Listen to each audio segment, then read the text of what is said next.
पवित्र सावन मास में श्री हनुमत धाम में चल रही कथा का हुआ समापन।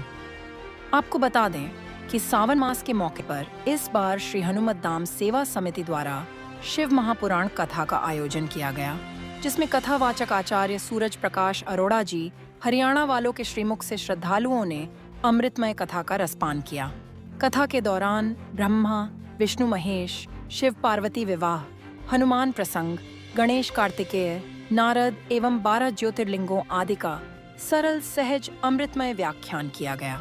इस मौके पर समिति के अध्यक्ष विष्णु महावर, महेश डंग, राजकुमार जायसवाल, गुरुदत्त कपिल, जय किशन लाल चुग, राजेंद्र प्रसाद अंगीरा, रुद्र बहादुर थापा, सरोज चौहान, पूजा चौहान, रीता चौहान, बिंदु चौहान, सरोता देवी, रोशनी देवी, संतोष चौहान आदि संगत मौजूद रही। ये हमारे शिव भगवान जी की बहुत असीम कृपा है कि हमारे यहाँ इस टाइप की कथा चल रही है और हम लोग उस कथा का फ़ायदा उठा रहे हैं कि हमें भी उस तरीके से उस मार्ग पे चलना पड़ेगा और चलते रहेंगे। यही हम यहाँ इस मंदिर में अपना संकल्प लेते हैं।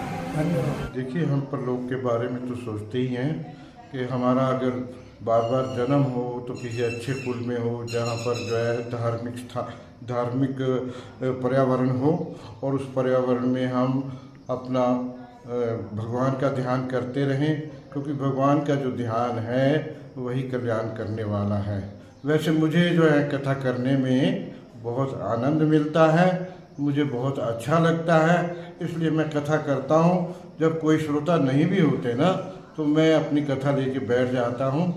अभी हमारे कर्नल वर्मा जी हैं, उन्होंने सारी कथा सुनी हमारे से और वो एक एक शब्द जो है उनसे मैं पूछता भी रहा भी आपको इसमें क्या चीज़ लगी, तो वो सारी की सारी कथा मुझे वर्णन भी करते थे। रमेश कुमार जी हैं यहाँ इसमें हनुमत धाम में हैं, सेवादार हैं, वो भी उन्होंने भी कथा सुनी है और उनको भी बहुत अच्छा लगता है। देखिए, भगवान जो हैं वो न्याय के पक्षधर हैं, वो हमेशा सबके साथ न्याय करते हैं। जो भी भगवान का भजन करता है उनको एक सुख तो मिलता ही है, एक प्रसन्नता मिलती ही है और साथ में जो है वो इंसान इस योग्य रहता है कि उनको किसी प्रकार का कोई कष्ट नहीं होता। मेरी उम्र 77 साल की है, लेकिन मैं अपने आप को पूर्णतया स्वस्थ मानता हूँ। मुझे ऐसा लगता है कि ये सब उसी की कृपा है जिसकी वजह से मैं इतना स्वस्थ रहता हूँ, कथा भी करता हूँ और आनंद भी लेता हूँ, इसलिए मुझे कोई कष्ट ही नहीं होता। तो इस उम्र में तो कई लोग बिस्तर पे पड़े हैं, कोई अस्पताल में पड़े हैं, लेकिन मैं सारा दिन यहाँ मस्त रहता हूँ, काम भी करता हूँ और साथ में कथा भी पढ़ता रहता हूँ। मुझे बहुत ही अच्छा लग रहा है और मैं बहुत आनंद में हूँ और ये आनंद सिर्फ शिव कथा से ही प्राप्त होता है मुझे। तो मैं कौन सा इस तरह से बैठने वाला तो हूँ नहीं, दोबारा फिर बैठ के शुरू कर दूँगा। और हमारे अध्यक्ष महोदय हैं महावर जी, वो मुझे प्रेरणा देते रहते हैं। कभी कहते हैं राम कथा शुरू कर दो, कभी कहते हैं शिव कथा शुरू कर दो, तो जैसे वो प्रेरणा देते हैं उसी के अनुसार मैं वो कथा शुरू कर देता हूँ। पहले हमने भागवत की कथा की, उससे पहले हमने राम की कथा की, रामायण मास पारायण किया हमने और उससे इतना आनंद हुआ कि मैं आपको अपनी खुशी प्रकट नहीं कर सकता। ये बातें वर्णन करने योग्य नहीं है, वही जानता है जिसको इस बात का अनुभव होता है। धन्यवाद।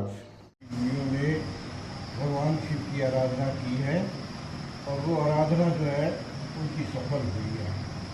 जिन जिन लोगों की आराधना पूर्ण रूप से सफल हुई है वो इस शिव पुराण में वर्णन है। तो आज, जबकि आज अंतिम दिवस है शिव कथा का और उस अंतिम दिवस में हमने आज कथा सुनाई है 12 ज्योतिर्लिंगों की। हमारे देश के अंदर 12 ज्योतिर्लिंग हैं और वो ज्योतिर्लिंग में जो है मैं आपको बताता हूँ, उसको संक्षेप में आपको मैं